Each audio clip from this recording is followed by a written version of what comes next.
Coming up, what an excellent day for smiling.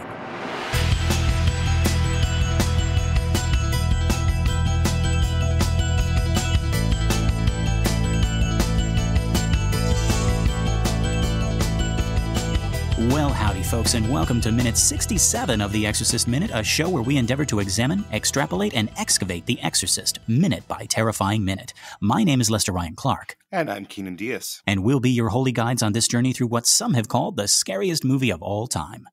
Okay, so our minute begins with Kinderman saying, "Some unconscious rebellion."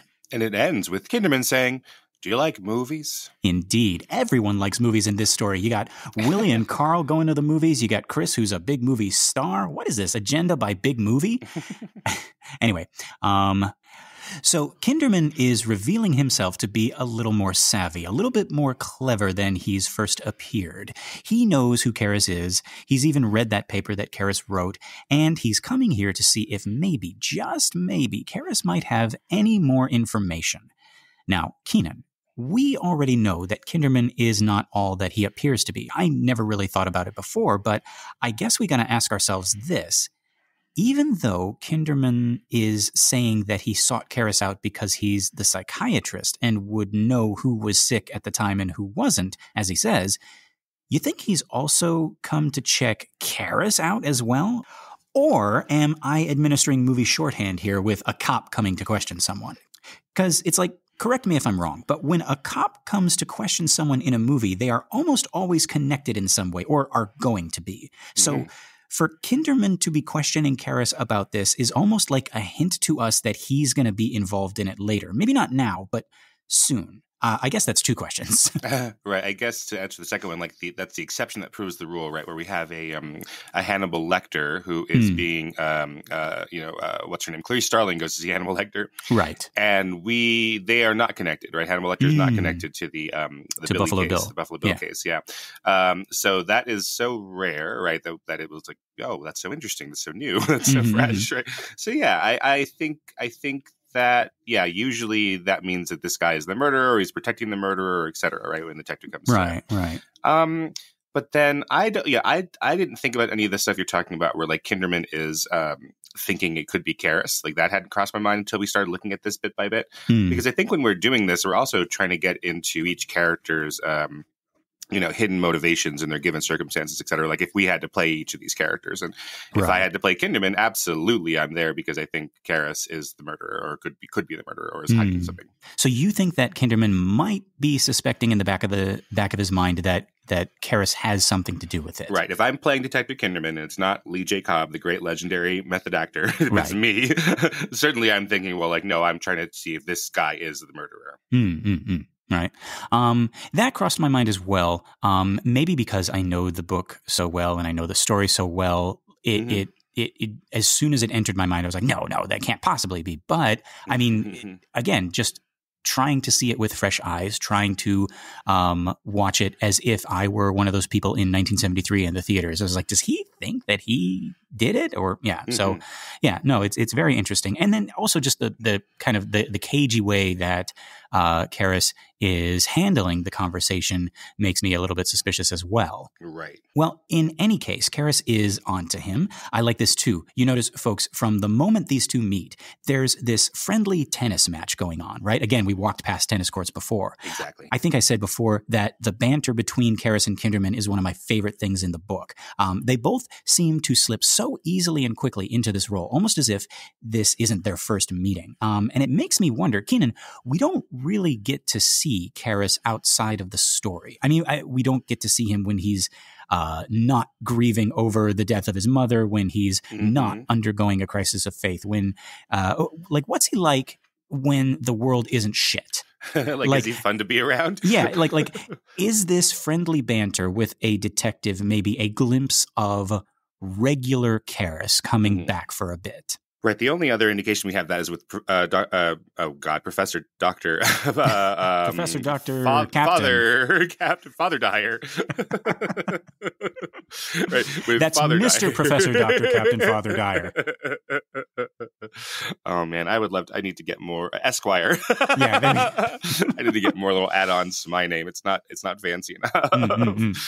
Yeah. So when he's talking to Professor Dyer, right, they have a little bit of a back and forth, but we still, as you say, only see it when it's sort of covered in grief, right? Right.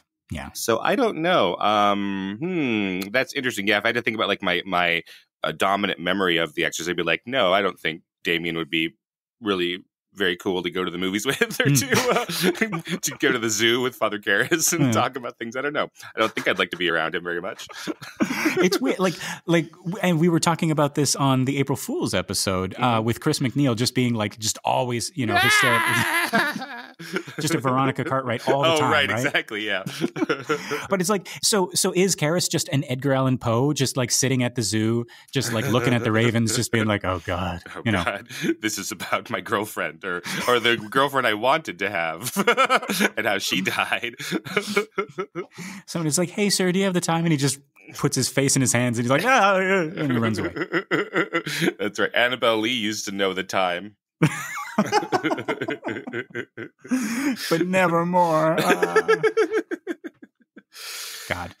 But no, like what's he like with his boxing buddies? Right. Because we know he boxes. Like, what's he like with Tom when they're going out and having a drink and he's not, trying to quit the priesthood, right? Like, that just kind of like fascinates me. And I wish I wish we had like some more glimpses into it, like, because obviously if Legion, the book that comes after this, is anything to go by, right? Like, Karras is a likable guy. People like him. People, grieve after he's gone. Mm-hmm. Spoilers. And Chris likes him immediately, and Kinderman likes him immediately, and Dyer likes him. All of these people like him. Mm-hmm. So, like, what is it about, like, and I think we're coming on to it is this little smile that we see a little bit later. Mm-hmm. But yeah, we're going to get to that. Well, people say all sorts of crazy things about other people when they die. they make up how wonderful they were. Karras he was so, like, heart of gold. Yeah. Do you remember that time when he helped the homeless guy in the subway? When he totally did that, he actually helped really it's there. You just go back and rewind the film and see it. He helped that guy. He was like, let's go to Denny's. And and the homeless guy was like, no, Father, that's okay. I don't want to take up your time. Right. No, I insist. We are going to Denny's. We are having moon over my hammies. Yeah. Both of us. But the end of Heart of Darkness, right, is he goes and he talks to Kurtz's widow and says that his last words were of you, because that's of course what she would want, but his last words were the horror. So that's, what are you going to, are you going to tell her that? Oh, this got dark. How many people's last words are just fuck? Oh yeah, absolutely. That's exactly what their last words are. Right? Absolutely. Mm-hmm. They are, I can feel myself starting to shit, because that's what happens. I meant no, Keenan. I meant like as an exclamation. No, I know. I'm saying that death is not pretty, and you want it to be pretty. And yes, yeah. Most last words are like that. I mean, I think Steve Jobs. Yeah, Steve Jobs' last words were, "Oh wow, oh wow, oh wow." Well, I mean, that could be. Maybe he's seeing something really, really great. Sure. I think he's experiencing something that is unnameable, and yeah. So if that's nice, or I don't know, whatever. That's a glass half full, half empty sort of thing. Well, he's not saying "oh no, oh no, oh no," but I'm sure people do. Yeah, oh, sure. Yeah, we just want people. We want to be remembered by these nice things. Yeah, Sure. But I have been around many teachers, not just here at my program, but all over the country. I've known a lot of them. And that's what they say at the start of class. Oh no, oh no, oh no. And I've seen very popular teachers, pass away. I've seen very unpopular teachers pass away. And I realized that a little while back, where an unpopular teacher died, and like the obituaries and everything was still like beloved teacher, I mean, because how do you not say that in the obituary? Well, he's got to be beloved by somebody. Sure.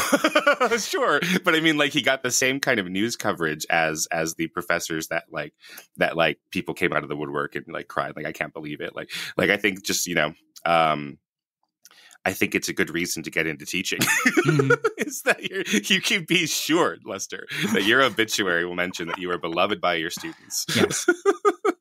Yeah. The only reason. From two teachers, folks. Your obituary is going to come out smelling like roses or sounding like roses. That doesn't make any sense. Right. It does if you're an English lit teacher, because you can make anything mean anything. Yeah, but what are they going to say about Damien when he's dead? Like, oh, he was really hard to be around. He was sad all the way to the end. Right. He died doing what he liked. Dying.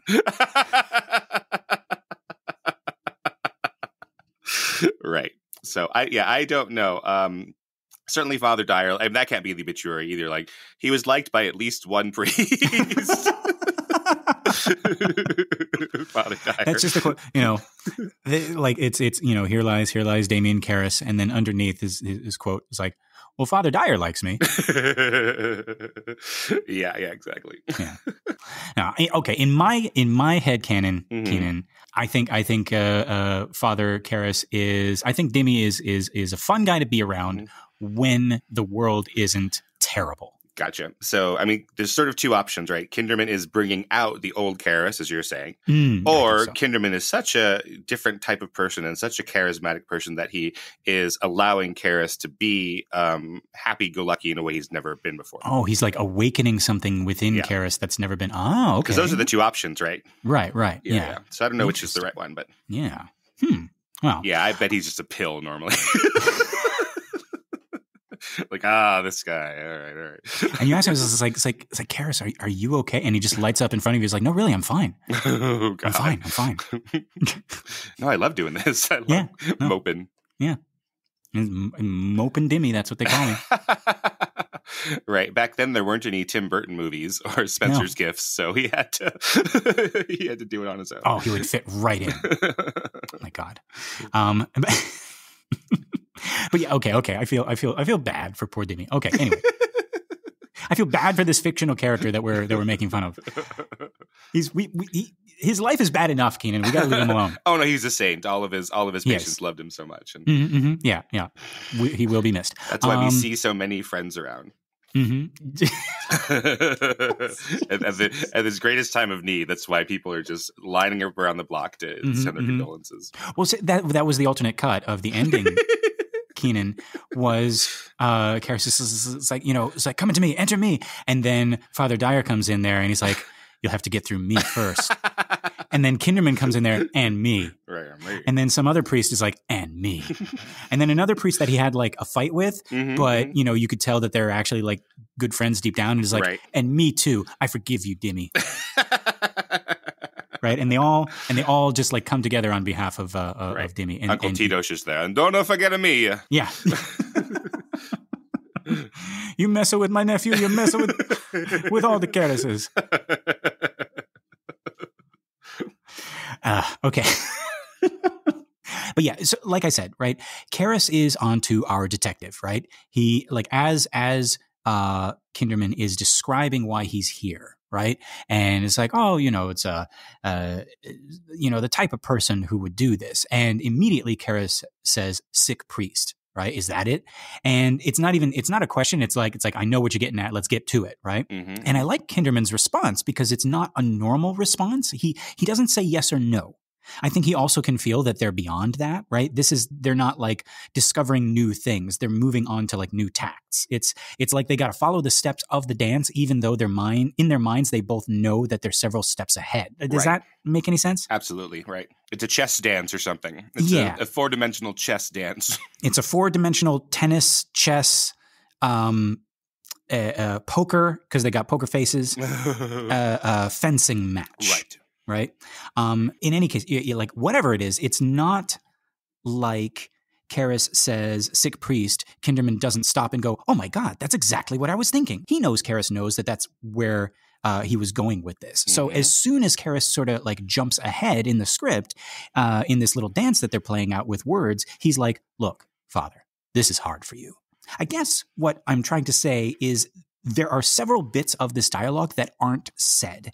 And by not saying them, it shows us that we don't need them because we can still follow along. And it also gives us a little glimpse into like how much the characters already know. And I know it might be sounding like obvious or dumb here, but we've talked before about how in dialogue, like in movies and plays, there's text and then there's subtext and also missing text, which can serve as subtext simply by what is not being said. Oh, and I like that. I haven't heard about missing text. Yeah, that's nice.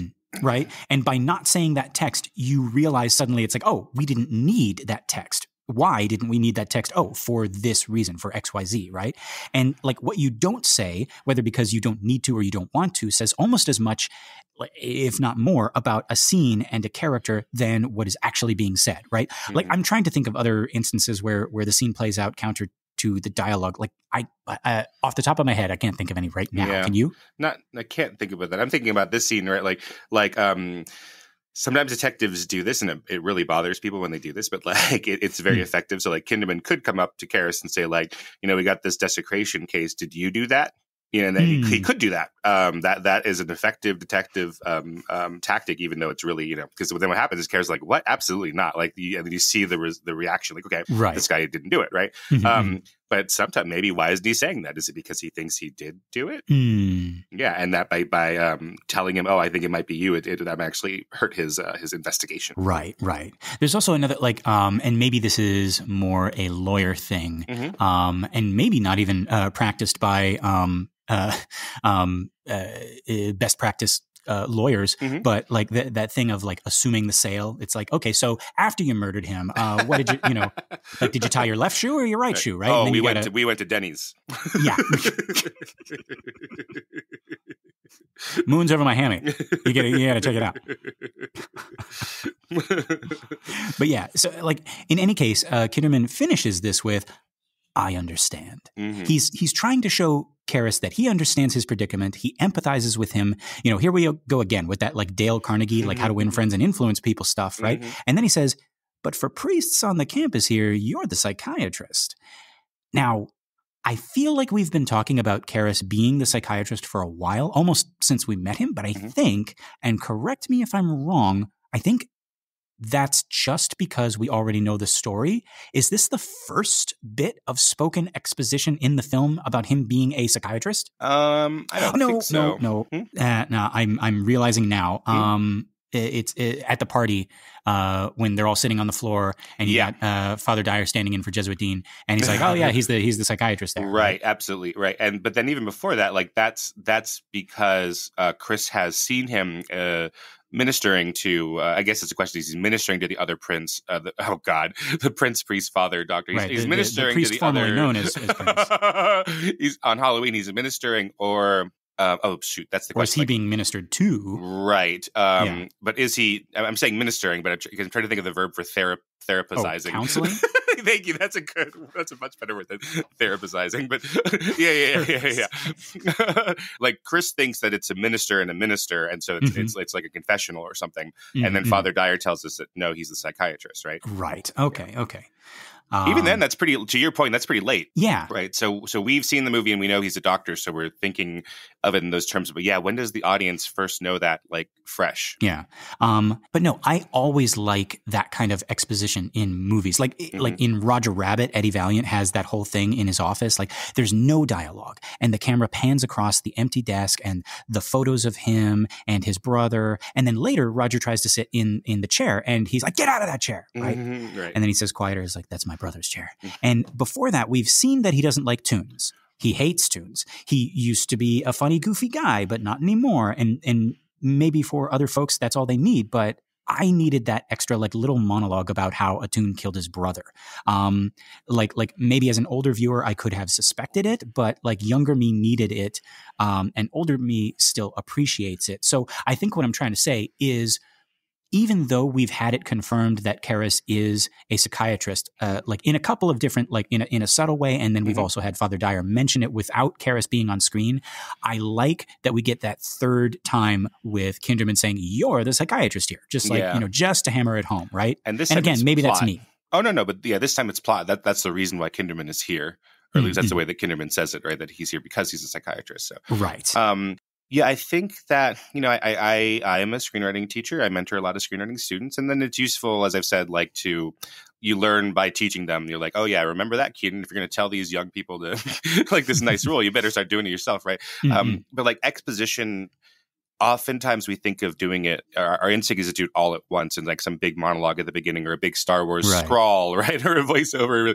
But Father Karras, you're the psychiatrist here who's also undergoing a crisis of faith, and your mother just died, and you got a foot in two worlds, science and religion. And it's interesting because remember when you wrote that paper on on Black Mass? I was like, yeah, that's weird you bring that up. I haven't thought about that in years.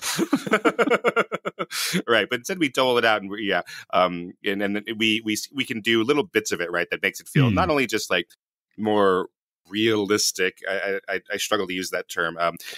More realistic to how we would discover that in real life, but also it's like little breadcrumbs, and people have mysteries themselves, right? It's not just like who killed who. Like you get to know somebody and they're mysterious, and that's what draws Chris to Father Karras. Right, is that he's mysterious. It seems like he has things going on behind his eyes. He does. And even if it's not a mystery, as you say, people have like facts about them that like they wouldn't mind talking about, but just like in the span of the movie, they just don't. Right? Like, how do we know that Kinderman isn't a vegetarian?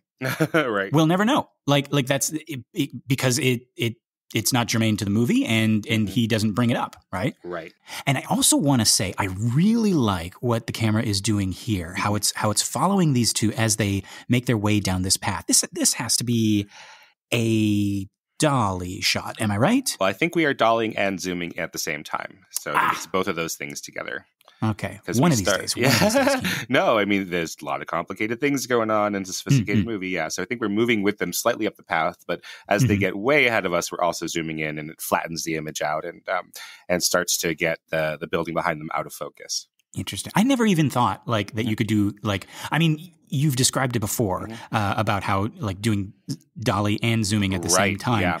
But to me, it almost feels, maybe because I'm trying to figure it out, it's like that's not fair. Like, you guys are cheating. I thought I had it.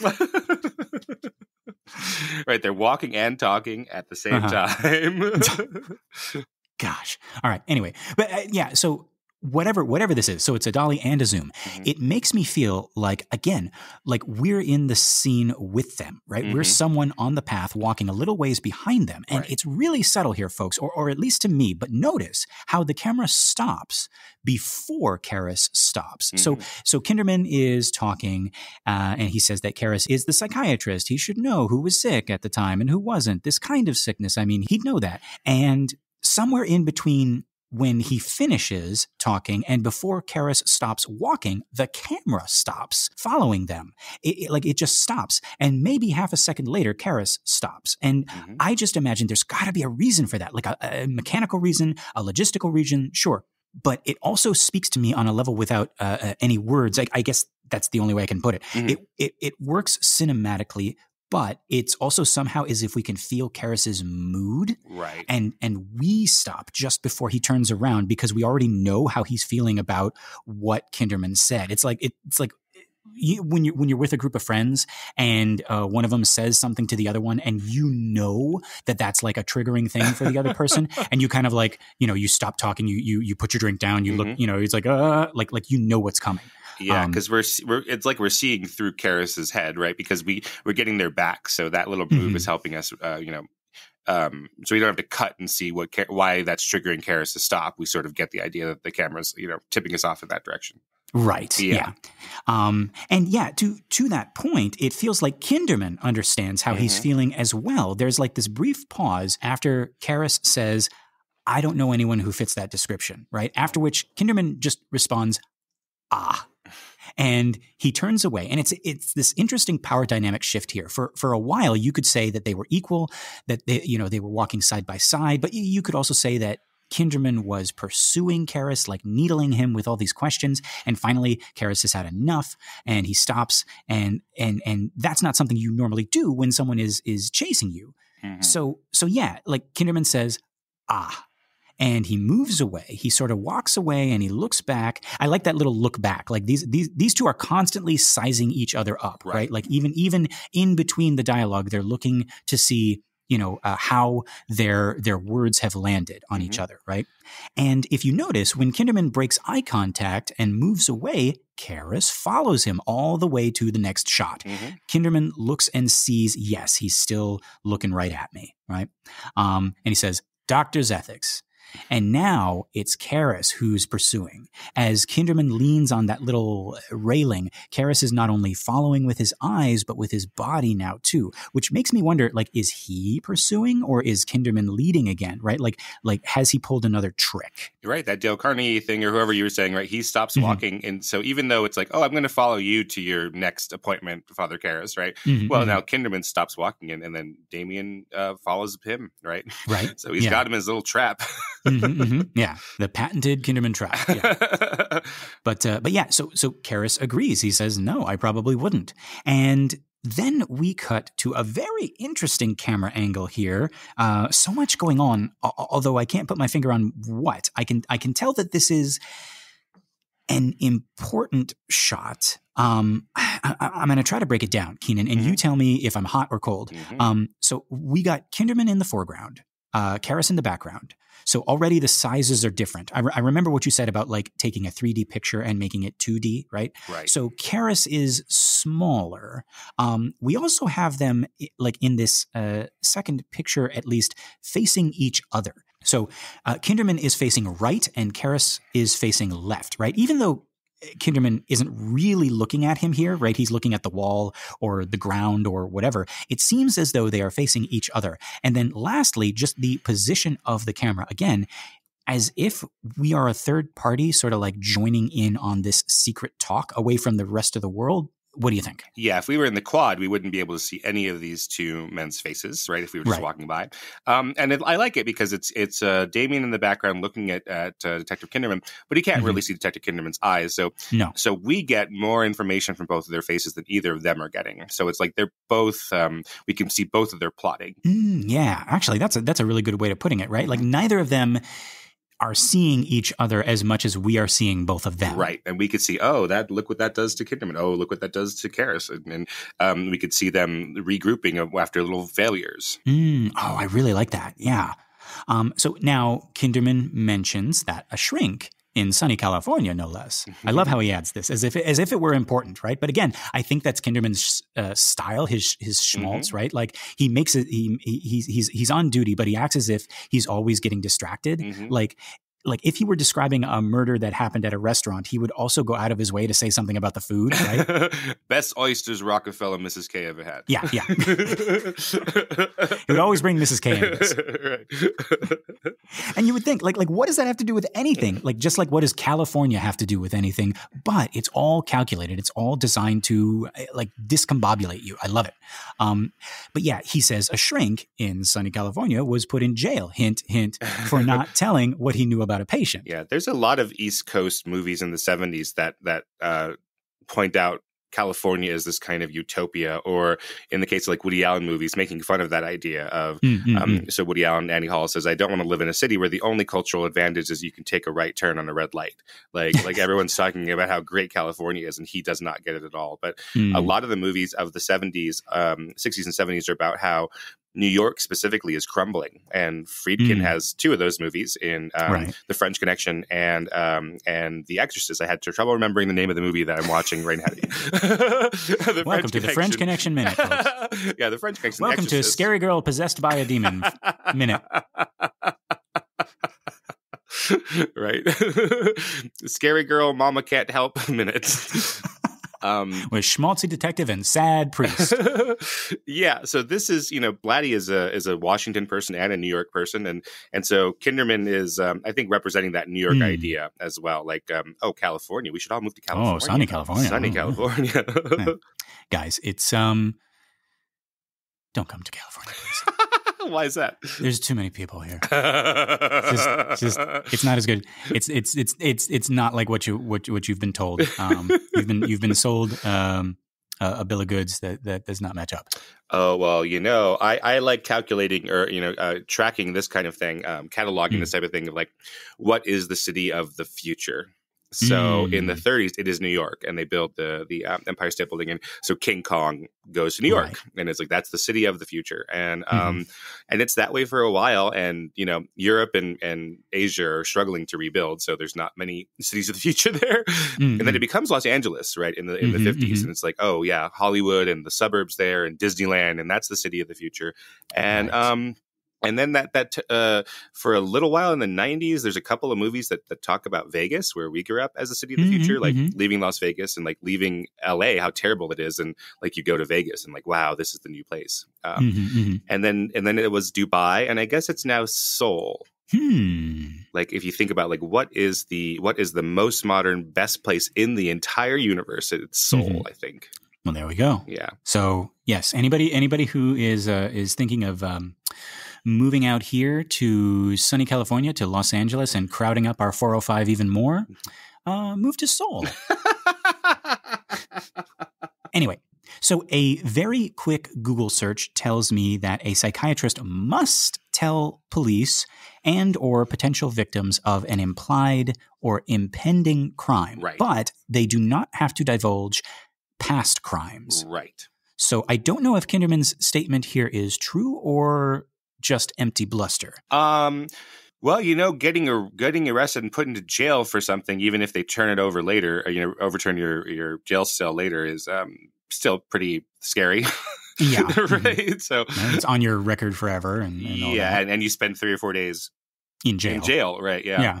But yeah, that's what I've been told. It's like, hey, the psychiatrist. I tell my psychiatrist, oh, I killed my wife, and then that unfortunately they have to keep it to themselves. But I think I need to kill my neighbor because he's on to me about killing my wife. That the psychiatrist has to tell the police about. Right. But I don't know what the rules are for a priest. Is that why he's going to say like, oh, I could say it's a matter of confession because I'm a priest and a psychiatrist. Right. Oh shit. We're now we've opened up that box. We're gonna have to look into that. I have heard, I do know that like a priest will say like, I can't absolve you of future sins. Right. So it's like, hey, I'm going to go and rob a place. Can you, but I guess what? I don't have time to come back to confession tomorrow. So can you I might not make it. So yeah. Okay. That's the more serious person. Yeah. So it's like, but the priest can't do that. They can't say, no, I can't absolve you of future. That's the same as like me telling you it's okay to do it. Like giving you, like I'm blessing the crime. Yeah. Yeah. Oof. Yeah. That's not something you want. Yeah. But I don't know legally what that means. Interesting. So not entirely sure about the authenticity of Kinderman's statement here. In any case, we do know that it is not a threat. At least that's what he says next, right? Karras leans in and he asks, is that a threat? Now, folks, again, I want you to watch Jason Miller's face before he says this line. He's watching Kinderman closely as Kinderman is talking about the other psychiatrist who went to jail in sunny California, no less. And as Kinderman is talking, we see a smile slowly bloom on Karras' face. And I can say, God, it is so good to see this guy smile. Again, I know we said this before, but Karras smiling, Chris smiling, Reagan smiling, these moments are so rare that when they happen, you're like, oh, there you are. This is what you're like when things aren't terrible. And it's like, man, I would actually pay money to watch a movie set in like an alternate universe where Chris, Reagan, Karras, Marin, Dyer, and everyone else was just having a nice time. Like they're all alive. Mama Karras is alive, and she and Demi have this like funny thing where she's like, eat, and he's like, I'm fine, Mama, I'm fine, and she's like, all the time boxing and running. Why find yourself a girl, right? Mama, I'm a priest. A priest, he says, oi, Mama, that's blasphemy. Blasphemy. But what about blasphemy? I want some grandkids, and that's as bad. That's as bad as that drama ever gets. And for Chris and Reagan, you know, they just moved to Washington. And so Reagan's the new kid at school. She's got to deal with the hazing and the high school drama. And she meets her match in Lisa Carmine. And Lisa Carmine. Lisa Carmine's a bitch. And she has a posse of girls that follow her around and they look just like her. And Reagan thinks she wants to get in with them and be part of that group. Yeah. But Dr. Karras, the school counselor, teaches her that just being the weird, quirky, helium-brained girl that she is way more attractive. And then she catches the attention of Rod Clifton, captain of the football team, and also Lisa's beau. What? How could this happen? Rod Clifton asked me out to the prom, and I have a zit. And that's the worst thing that happens in this universe, and nobody dies, and everybody's happy at the end, and Karras quits the priesthood and marries Chris, and Mama gets her grandkid, and a bigger, nicer house. I guess we're just rewriting the Hallmark Christmas thing that we did. Right? So then Dyer officiates, I suppose? Yes, of course he officiates. Sharon and the Horseman are the maid of honor. And yes. Best man. You don't even have to walk him down the aisle. You can ride him, you know?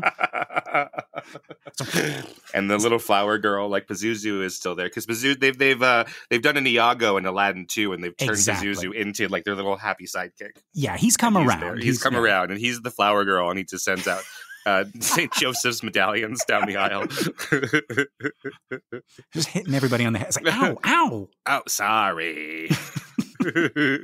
He's still a little devil, right? He's a scamp, right? He's a scamp, yeah. But no, like that's the thing. Like I've known this about myself for a long time, and I've just sort of like kept hush about it. I guess I'm kind of ashamed to admit it, right? Like I'll watch a movie about people I like being boring and happy. like I really would watch 2 hours with these characters just like being happy in this universe. Like I imagine that deleted scene, you know, where Chris takes Rags to all the Washington sightseeing spots, right? Like now imagine neither of them are worrying about death or existential dread or divorce, right? Imagine they're just having a good time. And now imagine Karras is there with them, right? And Carl and Willie and Sharon and the Horseman, of course. And they all go to the famous sightseeing spots and they all have a picnic in the park. And then they go home and Mama Karras makes them some, you know, bugusta or some baklava. And Bert comes over and he's nice.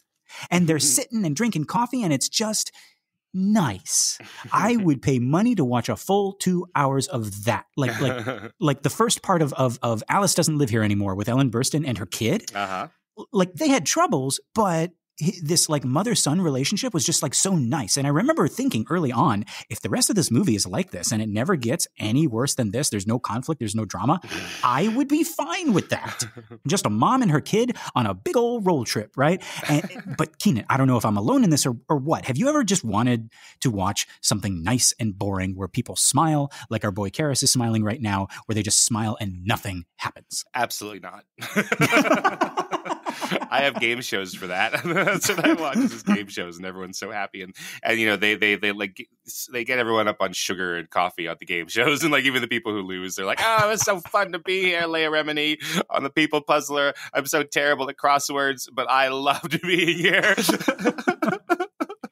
Folks, I cannot be alone in this. At least lately, I've seen people mentioning this almost as like a new trend on TikTok or something. Just movies or shorts where nothing bad happens, almost as like therapy, like seeing characters that are famous for suffering, just having a nice time. If you agree with me, if you are on Team Lester for this, please write in the Exorcist Minute at gmail.com or comment in our listener group and just tell me. It's like, yeah, would you pay if we had the power and the technology and the resources and the money to make an Exorcist 2 and forget this requel and but that's what you're doing is a requel. Yeah, fine, whatever.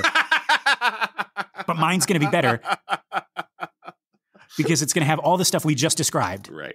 And everyone's having a good time. Like, let me know if you would like that. But it has to be, you have to have seen these characters suffer first for it to matter to you, I guess. Like, it has to be something like this. It can't be like, oh, I don't know, like a Totoro. And they would see Totoro again having no problems.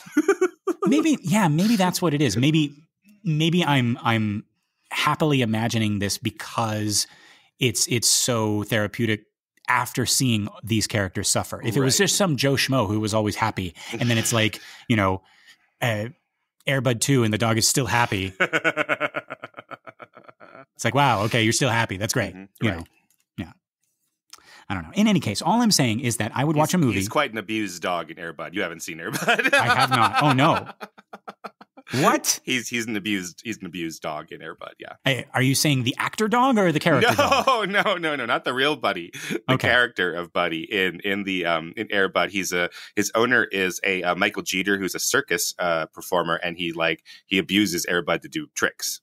Oh. That's how Air Bud learns to play baseball or basketball. Why does Michael Jeter, the most likable guy in real life, like literally the nicest, most likable guy in real life, play these terrible people? I don't know. Because he went bald young, and they're like, well, you're 20 and you're bald. So, sorry, you're a deranged clown. Oh, my God. Oh, well. Okay. In any case, all I'm saying is that yeah, I would love to watch a movie of these characters in an alternate universe where they all just have a good time and do nothing, and nothing too bad happens, right? And I wouldn't even care if they had hot dogs for fingers. Yeah, exactly. Yeah, actually, to that point, I want to watch that movie, the EEAAO hot dog universe, right? The Everything Everywhere All at Once hot dog universe. Like I'm so invested in that one story.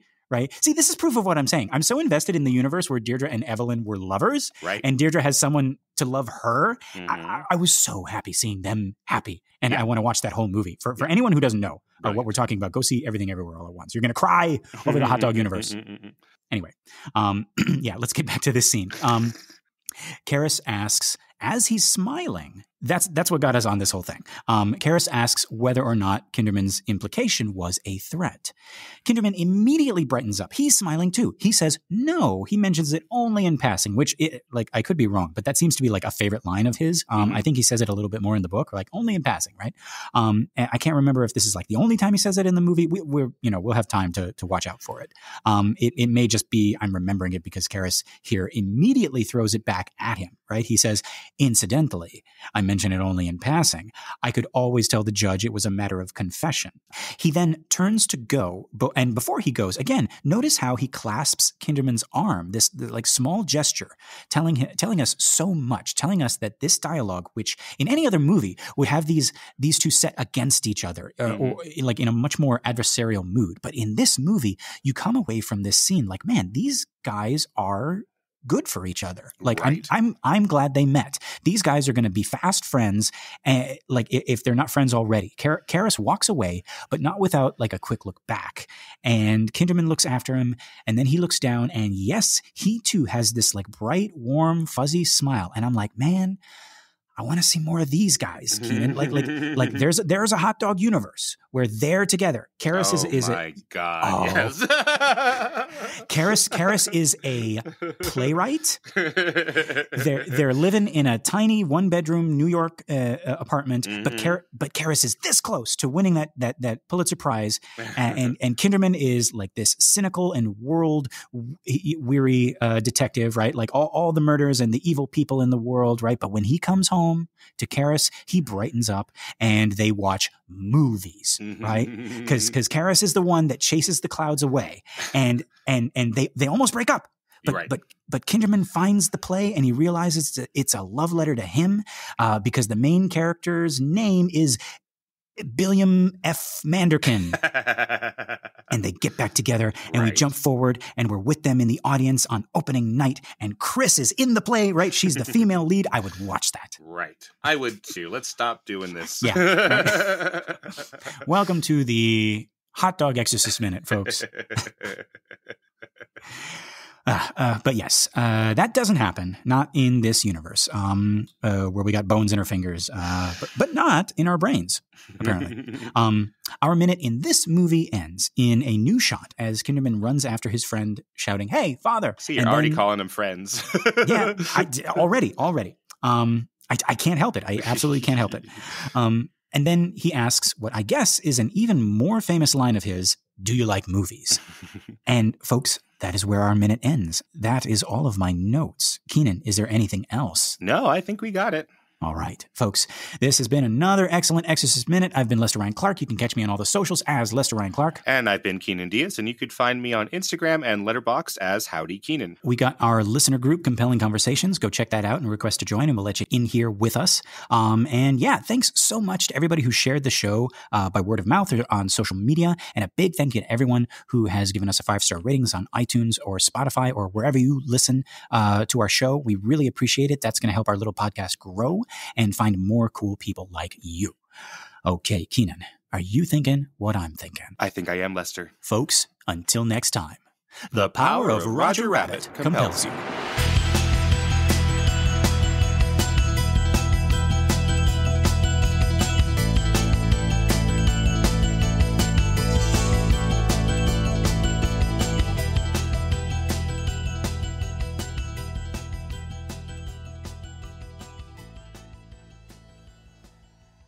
What do you see in a rabbit like that? He makes me laugh. What do you see in a priest/psychiatrist like that? He makes me sad. Yeah. Sometimes I just need to be bummed out. I mean, there've been a couple of times when he actually found his faith and I had to make him lose it again. Just to keep things, interesting. Right. A cry just to keep you from laughing. Yeah. It's really depressing. Yeah.